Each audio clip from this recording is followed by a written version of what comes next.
Olá, meus amigos foliões, estamos começando mais um planejamento de trabalho dentro do carnaval e esse domingo não é tão lotado como o sábado, mas é um dia cheio, então eu vou tentar acelerar aqui na apresentação para a gente poder conversar. Vamos começar falando de West Ham e Arsenal, o último jogo entre eles. O West Ham complicou a vida do Arsenal lá na casa do Arsenal, no Emirates.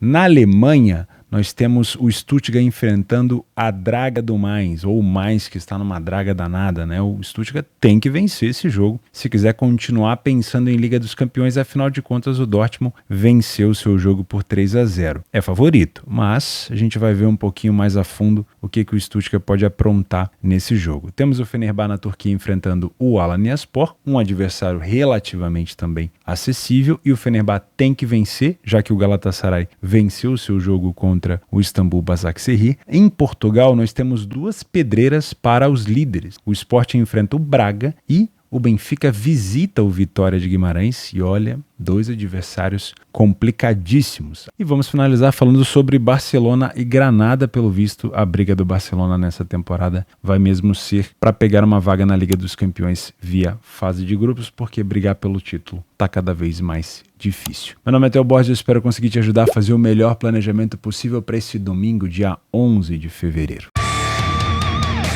Começamos o nosso planejamento às 11 horas da manhã no jogo do Arsenal contra o West Ham. Esse é um jogo muito importante para o Arsenal, porque na manhã desse dia 10 que eu tô gravando no intervalo dos jogos, o City venceu o Everton, chegando a 52 pontos, e o Liverpool, que chegou a perder a liderança momentaneamente, venceu o time do Burnley e assumiu a liderança novamente e foi para 54 pontos. Isso quer dizer que o Arsenal começou a ficar para trás e é muito importante que ele vença o seu jogo. Porém, o adversário não é fácil. O West Ham também tá brigando ali por vaga nas competições europeias e o último jogo entre eles, o Arsenal perdeu pro West Ham, ainda teve um pênalti perdido, se não me engano, o West Ham, naquele jogo no Emirates. Então, não é um adversário fácil. Das últimas 3 vezes que eles se enfrentaram, o Arsenal não venceu. Um empate 2-2, uma vitória do West Ham na casa do West Ham e uma vitória do West Ham na casa do Arsenal, tá bom? Utilizando o nosso PDF de apoio, percebemos que as duas equipes têm iniciativa. Isso aqui é muito perigoso. E a gente vai falar dos estilos, tá? As duas equipes falharam pouquíssimo em marcar e ficaram a mesma quantidade de jogos sem sofrer gol. Olha que curioso, é muito parelho esse jogo, hein? Nos números, tá? Número de gols marcados do West Ham em casa, do Arsenal fora, os gols sofridos. O primeiro tempo do West Ham é melhor, com mais vitórias, menos derrotas, mais gols marcados e menos gols sofridos, mas assim, a gente não consegue dizer que é uma distância gigantesca. Tá? É uma pequena superioridade, uma leve superioridade. No segundo tempo, o time do Arsenal melhora no número de vitórias, no número de gols marcados, mas mantém ali a média de gols sofridos. E fica tudo muito parelho também na segunda etapa. As duas equipes são muito boas de bola aérea, o Arsenal tem marcado cada vez mais esse fundamento, mas não podemos esquecer que o time do West Ham também utiliza muito bem esse tipo de situação. E aqui nós temos o cobertor curto, né? O time do West Ham também sofre nesse fundamento. Nos momentos dos gols, o Arsenal é uma das equipes que mais marca nos acréscimos, no finalzinho de jogo, e aí depende muito da situação, né? Se estiver atrás do placar, se precisar buscar, se já estiver confortável no placar, pode ser mais perigoso. E é uma equipe que sofre muito no meio do jogo, meio do primeiro tempo e também meio do segundo. A mesma coisa vale para o time do West Ham. Marca nas extremidades, início, finalzinho do primeiro tempo e final do segundo, e também sofre no meio do jogo, mais precisamente ali do finalzinho do primeiro tempo para o meio da segunda etapa. Se você é um trader assim como eu, para mim, esse time do Arsenal ele é um favorito que pode se complicar, porque ele enfrenta um adversário muito chato. E aqui nós temos uma característica muito importante que eu citei da última vez que eles se enfrentaram no Emirates.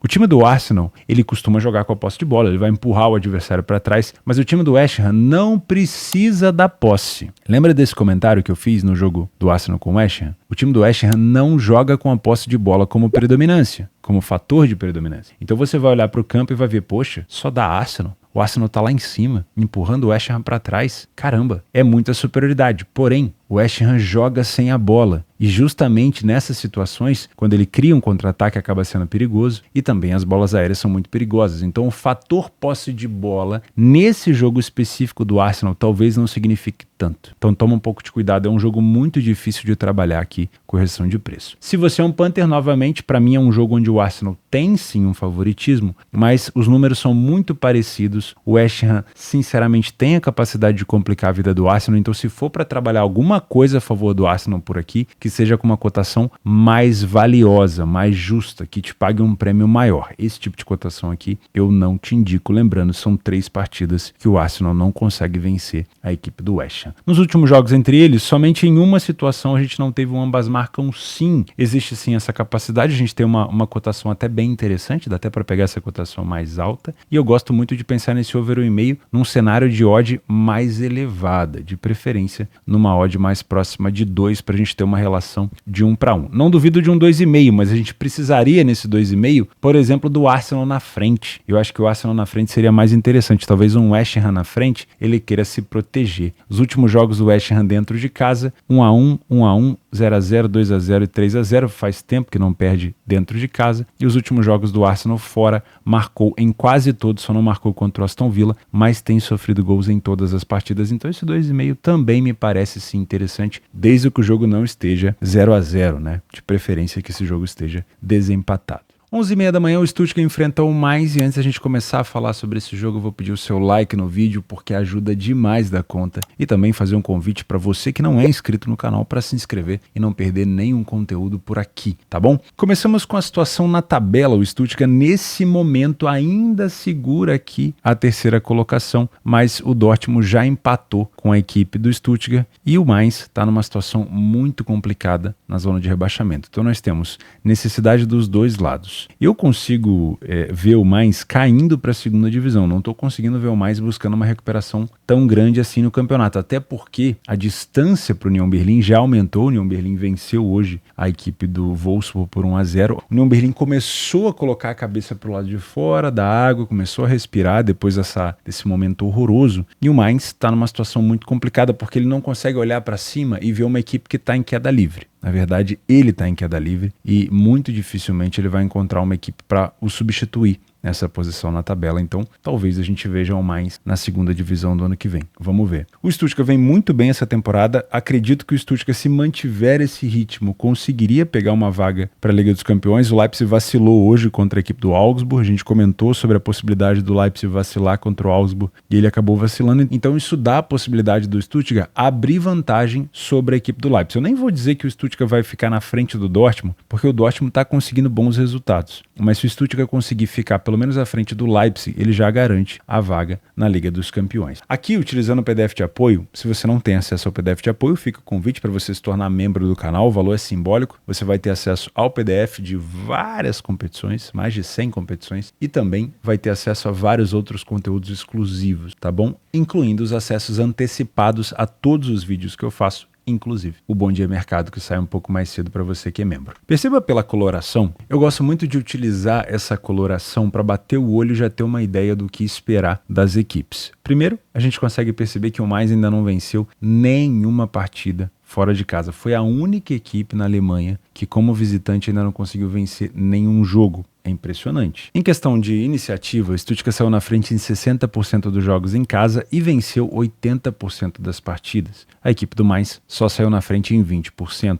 Além disso, o Stuttgart não falhou em marcar em nenhum jogo dentro de casa e são 31 gols marcados em casa. A média é gigantesca. Olha, eu tô para falar que é uma das melhores médias do campeonato. Só perde para o Bayern de Munique, com 37 gols marcados em casa. Impressionante. 9 gols sofridos apenas, uma média quase de 1 gol por jogo, mas os gols marcados compensam, né? A equipe do Mainz tem quase 2 gols sofridos de média. O primeiro tempo do Stuttgart é muito melhor. Talvez aqui a gente possa fazer uma pequena crítica à quantidade de gols sofridos, porque é muito parecido com os gols do Mainz, mas no segundo tempo ele corrige essa situação de gols sofridos, aumenta o número de vitórias e continua sendo bem superior à equipe do Mainz. Aqui nós temos o nosso encontro de aplicativo de namoro, né? A bola aérea ofensiva do Stuttgart encontra a bola aérea defensiva frágil do Mainz, e aí eles se encontram e marcam um jantar. É bom ficar de olho nisso. Porém, nem tudo é positivo. O Stuttgart também tem sofrido gols de cabeça e o time do Mainz já dá para perceber que ele começa a marcar alguns gols. Então a bola aérea em si, dos dois lados nesse jogo, pode sim ser um fator importante. Em relação aos momentos dos gols, que eu sei que vocês gostam muito, temos situações aqui de extremidade no Mainz. É uma equipe que sofre muito no primeiro tempo e também sofre bastante nos últimos minutos de jogo. No desespero, se precisar ir para cima, a gente pode utilizar esse fundamento para tentar buscar mais um gol aqui. O time do Stuttgart marca bastante nos minutos finais finais isso também ajuda esse tipo de situação. Se você é um trader, não costumo, confesso para você, trazer o Stuttgart como uma das equipes na minha prateleira de trabalhar a favor, né? Uma cotação de 1,44, 1,45 do Stuttgart é uma cotação rara, né? Eu que venho trabalhando no Stuttgart desde a segunda divisão recentemente, não consigo ter tanta confiança na equipe, mas a situação do Mainz é muito complicada. Então, se o Mainz se comportar de uma maneira totalmente recuada, a gente pode até ter uma condição para trabalhar a favor do Stuttgart, com bastante peso do dinheiro ali em back favorito. Porém, numa condição onde você não tem nenhuma vitória ainda como visitante, no geral você tem apenas 12 pontos, você já tem uma distância considerável do 15º colocado, você está longe da zona de relegation. Se você jogar apenas se defendendo, aí vai ser complicado. Então existe a possibilidade da gente ver um time do Mainz se expondo, sendo mais agressivo. Se isso acontecer, eu ficaria de fora do mercado de resultados e olharia para o mercado de gols. Tá? Se você é um punter por aqui, eu sinceramente não te aconselho trabalhar o Stuttgart com uma cotação de 1,44. Existe a possibilidade do Mainz vir para cima, tentar buscar um gol de cabeça, e essa cotação do Stuttgart pode tender a melhorar. Se ele marcar nos primeiros minutos, paciência, vamos para o próximo jogo, não precisa ficar inventando moda, tem muitos jogos nesse domingo para você ficar inventando moda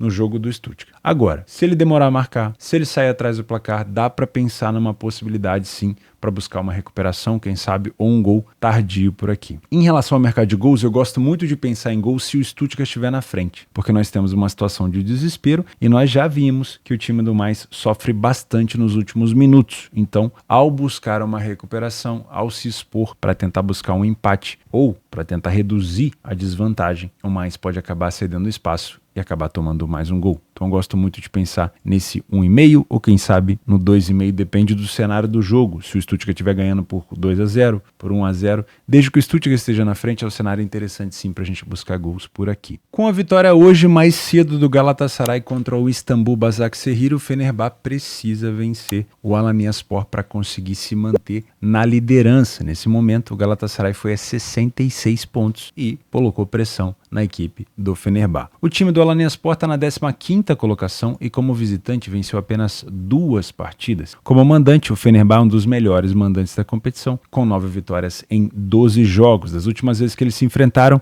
o Fenerbahçe venceu as últimas 5, tanto em casa quanto fora. Utilizando o PDF de apoio, nós temos aqui a primeira crítica para o Fenerbahçe. Não é uma equipe que sai tanto na frente, ok? Então é bom tomar um pouco de cuidado. Outra crítica é que é uma equipe que sofre mais do que um gol por jogo, tem uma defesa não tão confiável. O time do Alanyaspor sai na frente em pouco mais de 30% dos jogos, mas tem uma dificuldade muito grande em marcar gols, coisa que o Fenerbahçe já não tem, né? Uma média de 3 gols marcados por jogo. O primeiro tempo do Fenerbahçe é bastante superior ao primeiro tempo do adversário, mas no segundo tempo as coisas já começam a diminuir um pouquinho. O Fenerbahçe já não tem tanta vitória, começa a sofrer um pouco mais de gol, mas continua tendo mais gols marcados que o adversário. Um fator que me chamou bastante a atenção aqui não foi nem as bolas aéreas, mas sim a finalização de fora da área. Olha a quantidade de gols marcados pelo Fenerbahçe de fora da área e a quantidade de gols sofridos pelo Alanyaspor nesse mesmo critério. E a gente tem um finalizador aqui, um chuta-chuta danado, que é o Ander, né? O ponta direita do Fenerbahçe, que ele é canhoto, corta pra dentro. O rapaz finaliza muito de fora da área, então se ele for jogar, fica de olho nele, tá? É um chuta-chuta doido. Nos momentos de gols marcados e sofridos, o Fenerbahçe tem sofrido bastante gol aqui no meio do primeiro tempo e também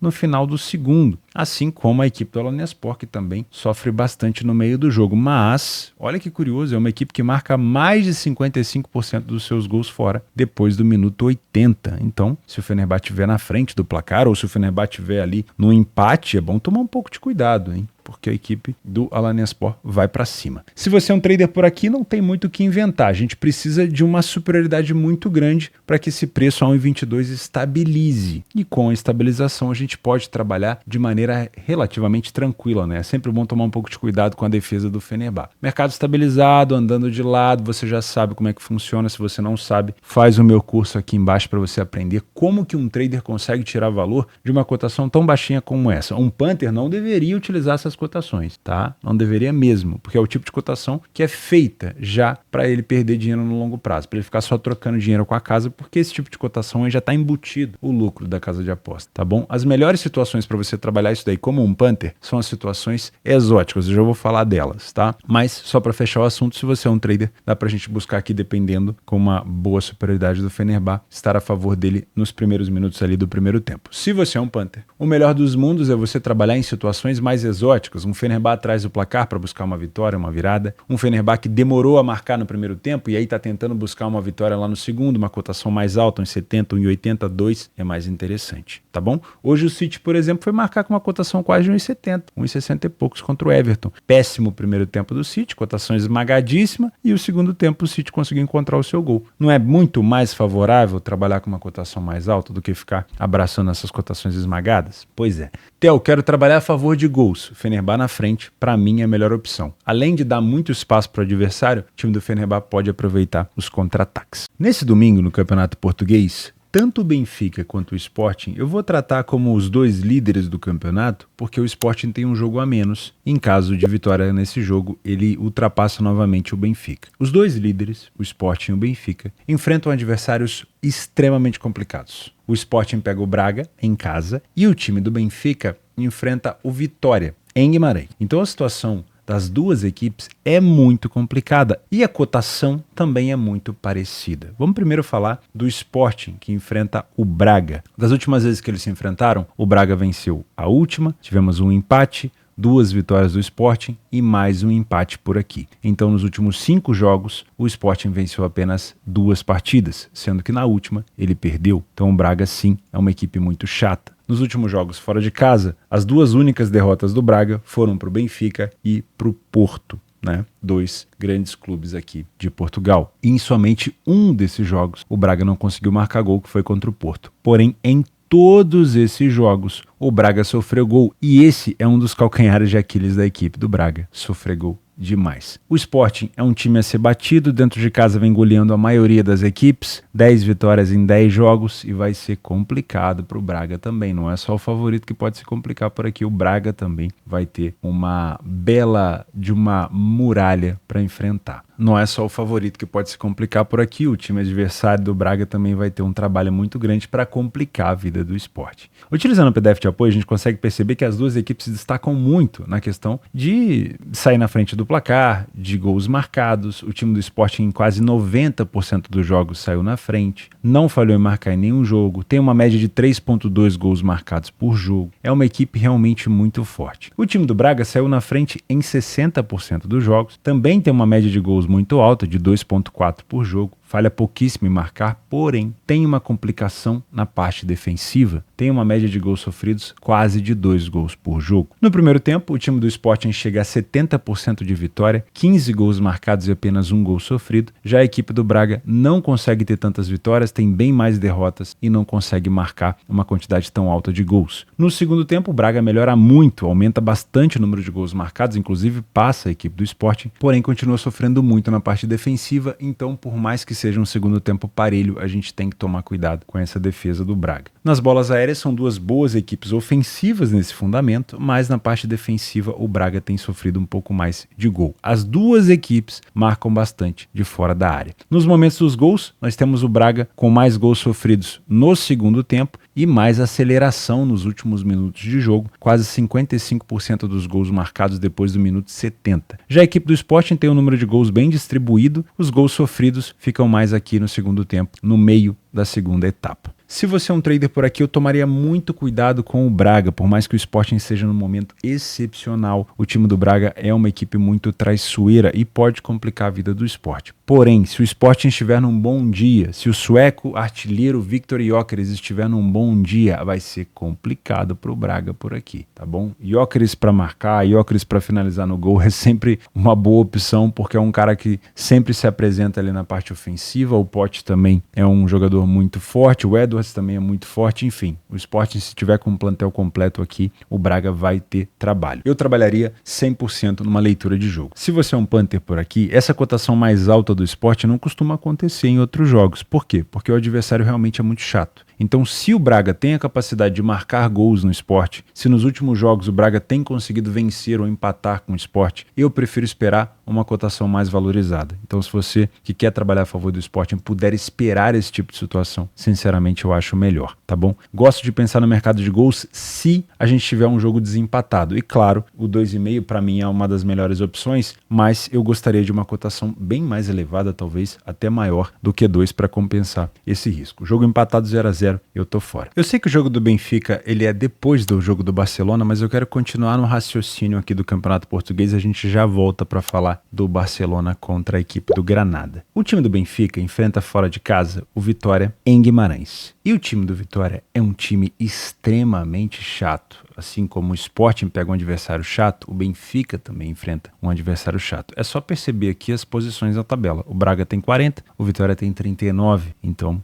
são dois adversários chatíssimos. Dentro de casa, o time do Vitória perdeu apenas 2 vezes e como visitante, o Benfica tem apenas uma derrota, então também vai ser um jogo bem forte por aqui. Das últimas vezes que eles se enfrentaram, o Benfica venceu 3 e empatou 2. E das últimas vezes que ele empatou foi na casa do Vitória. 0-0 e 3-3. Utilizando o PDF de apoio, a gente consegue bater o olho e perceber que vai ser um confronto difícil para o Benfica, porque é uma equipe forte, mas é um adversário também muito forte. O Benfica saiu um pouquinho mais na frente, falhou um pouquinho mais em marcar, o Vitória marcou mais gols do que a equipe do Benfica. E em número de gols sofridos, as equipes são muito parecidas. O primeiro tempo do Benfica é um pouquinho melhor, porque tem mais vitórias, nenhuma derrota, mais gols marcados e bem menos gols sofridos, mas o segundo tempo do Vitória é melhor do que o do Benfica, com mais vitórias, mesmo número de derrotas e mais gols marcados. Na verdade, se a gente espremer mesmo esse limão, a gente vai perceber que nos 2 tempos a gente tem uma paridade bem grande. O Vitória é um excelente time de gols de cabeça, o Benfica tem marcado muito de escanteio. E nos momentos dos gols, o time do Vitória não é tão eficiente no primeiro tempo, mas marca bastante na segunda etapa. E também tem sofrido gols nas extremidades. O time do Benfica também marca bastante nos últimos minutos e também tem sofrido quase 40% dos gols nos últimos minutos de jogo. Se você é um trader por aqui, é outro jogo para você trabalhar sem muito viés, trabalhar uma correção de preço ao vivo com leitura de jogo, porque é sim uma partida onde o Benfica pode se complicar. Se você é um punter e sabe que o Benfica vai enfrentar um adversário difícil, que tem condição de marcar contra o Benfica, que tem condição de dificultar a vida do Benfica, é possível também pensar numa cotação do Benfica mais alta se você quiser de fato trabalhar a favor do Benfica. Eu não trabalharia a favor do Benfica por aqui. Não sou punter, mas se eu fosse, não trabalharia, porque eu acho que é um adversário bem mais chato. Agora, se você pretende trabalhar, que seja com uma premiação maior, que seja com uma recompensa maior. Então, esperar talvez o Benfica no segundo tempo, ou esperar um Benfica atrás do placar, tentar buscar uma recuperação. Mas é um adversário bem chato. Eu gosto muito de pensar num cenário de over 1,5 gols, com uma cotação bem mais elevada. Temos cenário aqui para gols nos últimos minutos de jogo, então vale a pena ficar de olho se o jogo chegar desempatado nesses momentos. E eu tomaria cuidado com esse jogo 0-0, tá bom? Porque um empate não é um resultado ruim para o Vitória, é ruim para o Benfica, mas não é ruim para o Vitória, pelo menos sabendo que está enfrentando, obviamente, o líder do campeonato. Então, enquanto o jogo tiver 0-0, eu tomaria muito cuidado, porque ele pode se arrastar sim, tá? Depois do jogo 1-0, aí a gente pode ter um jogo mais aberto, mas no 0-0 eu tomaria bastante cuidado. Para mim é mais um favorito que pode se complicar. Pra gente finalizar, não desanima não, tá acabando, tá? Barcelona e Granada. Regredimos aqui meia hora para falar do Barcelona, porque